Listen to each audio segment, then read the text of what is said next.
Hello. Hi, guys. So, today we're going to do another devotional. So, stay tuned.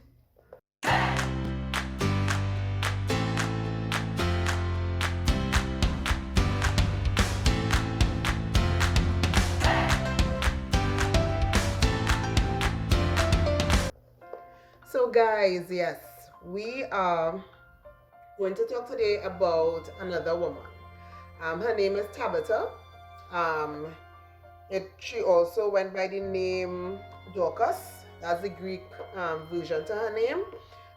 Tabitha means gazelle, and it also means beauty, grace. How ironic!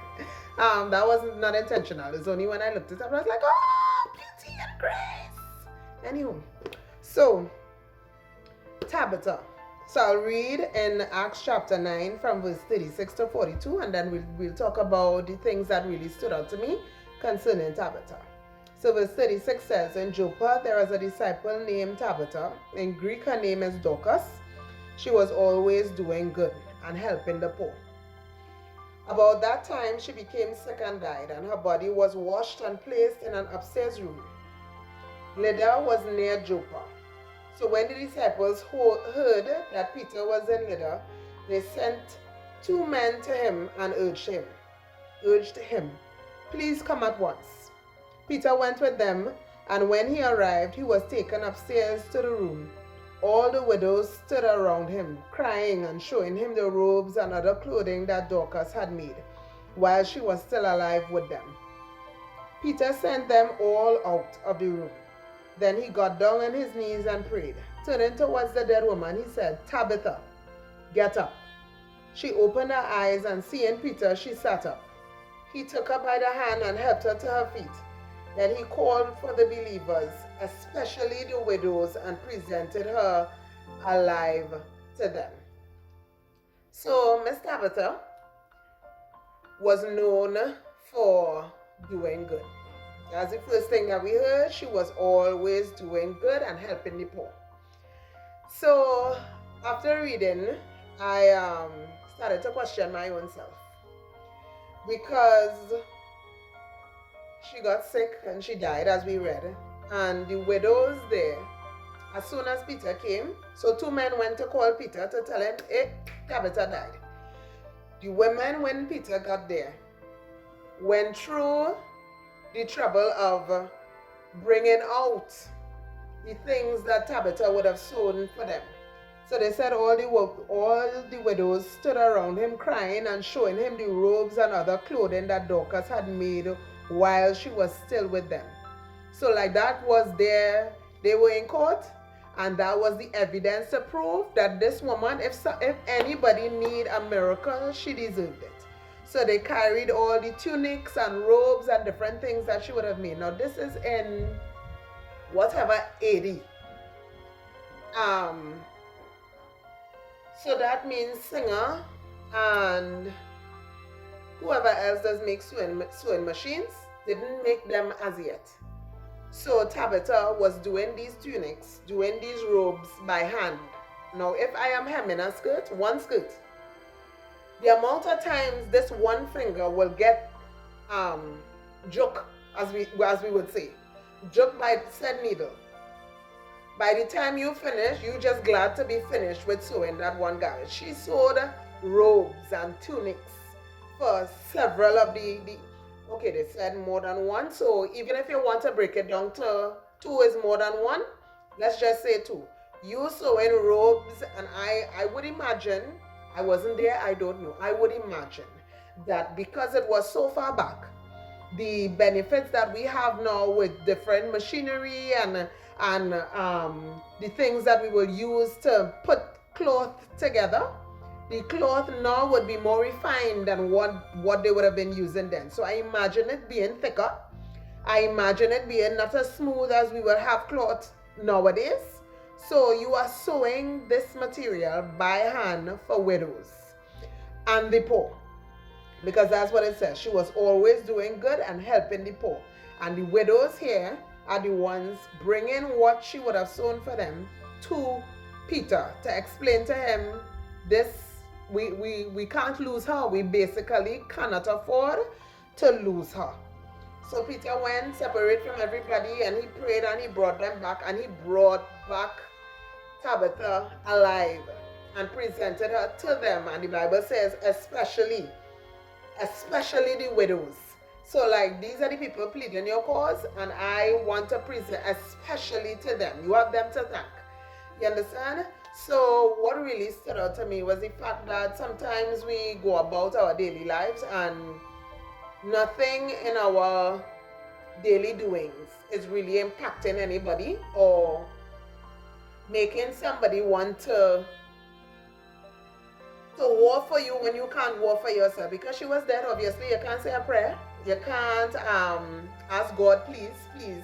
It's these women that on her behalf. So I question, like, Melina, in your day, when you can't fight for yourself, when you can't mutter a prayer, like, who in your corner is doing that for you? You understand? You may be doing it for everybody else, because that's Tabitha here. She was doing it. She was helping the poor. She was sewing for all the widows. And at the end of the day, sometimes we do. And when we need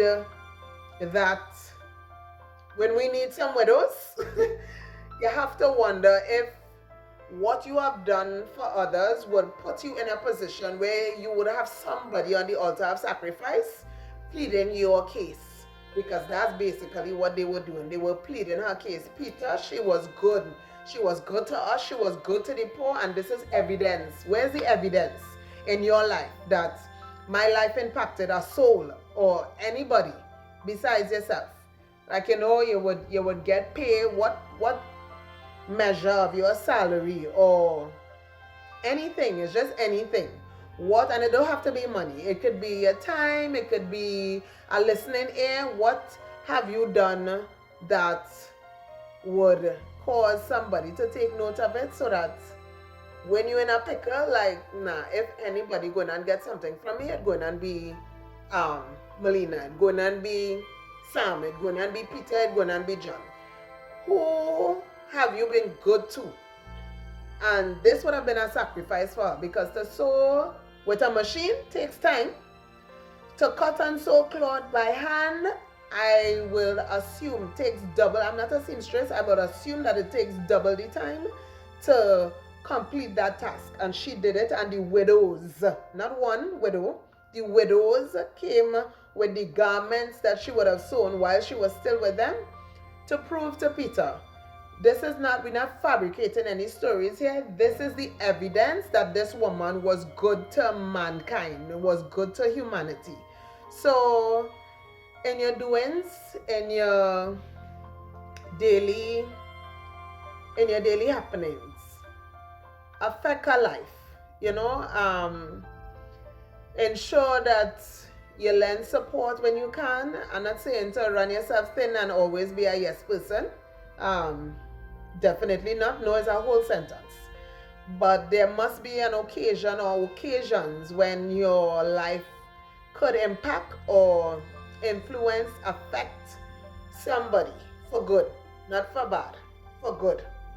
So I just want to encourage us that, like Tabitha, make sure that your life matter to somebody.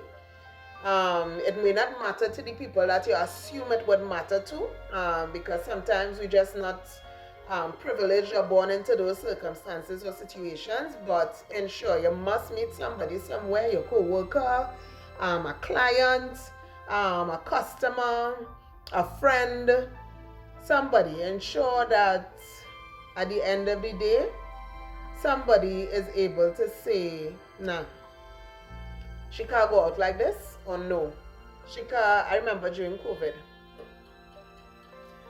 a couple ladies, I won't mention their name, but I didn't, and it's not like I have to ask. I did not ask at some point. As a matter of fact, I resisted, and they totally ignored me. And they did. Like, I have a chef. She baked for the entire period of COVID and delivered fresh baked bread and pastries and cakes for my family during COVID. This is without me even mentioning anything. I don't know what God told her. And the other one, she was just showing up with groceries. I didn't even call, shoot a text, had a conversation concerning it or anything like that. But she just made up her mind that during the period that you are not working, you will not beg. And they did that for the entire period. And sometimes you just have to be good to people, because you'll never know when you will need people. So be good to people. And that's what Tabitha here in Acts chapter 9, that's the message I received. Like, you just never know when you will need people. And she was dead, done, gone, passed away, moved on. And it was these ladies that stepped in and said, you know what, no, anybody else, and not right now, because we need her. You understand? So sometimes you may be going through situations and circumstances, and you just never know. And it don't require, like I didn't, it was bread, grocery items. They were the Tabithas at that point in time. And you know, you just don't know what somebody would need. And it could just be, like I said, a listening ear. It could just be that person that you know for sure, if I message her 9:30, 10, 12 o'clock in the night, and I said I just need some prayer support, she will be that one to say, yeah, and really pray. So in whatever way, in whatever form, be a Tabitha, male or female. I don't know how to put Tabitha in a male version, but however, so that you ain't go feel a how, but be a Tabitha. Yeah, so ensure that your life impacting not just you, you're not just living for yourself, because from time to time we could do that. Life is hectic, life is life, and we could be going through, but you just never know. Just be sensitive enough to be Tabitha when that person, that widow, that person would need a Tabitha. So that's just my little devotion that I wanted to share there, and it really struck a nerve. Like, who really in your corner? Who have you impacted? What you're doing with your whole life that really matters.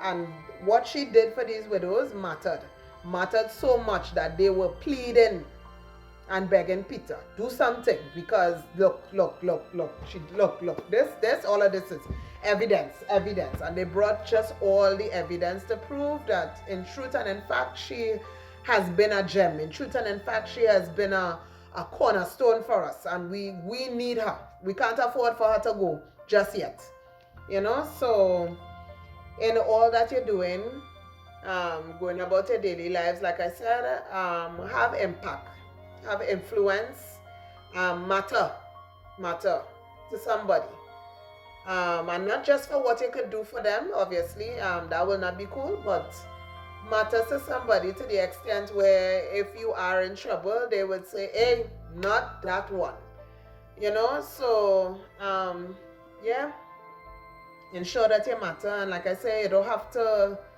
be in a pulpit, you don't have to hold a mic for that to happen, for you to think that you are impacting lives and are having a reaching people. That's not for everybody. Everybody won't hold a mic, but wherever you are, for her it was a sewing needle, some needle and thread and cloth. So use what you have to have the impact that God will require you to have. Everybody's story is different, everybody's journey is different. Just have impact, matter to somebody, and touch a life, you know, like be a candle in a dark area to help somebody to see their way better. Be a listening ear, be a shoulder for somebody to lean on. Just be, and not just be for yourself, but find ways, means of being that for somebody. So be a Tabitha. That's mine. Yeah. So until next time, nice chatting with you guys. Don't forget to like, subscribe, and share. You just never know. Something might touch somebody or might be, beneficial for somebody to hear. So again,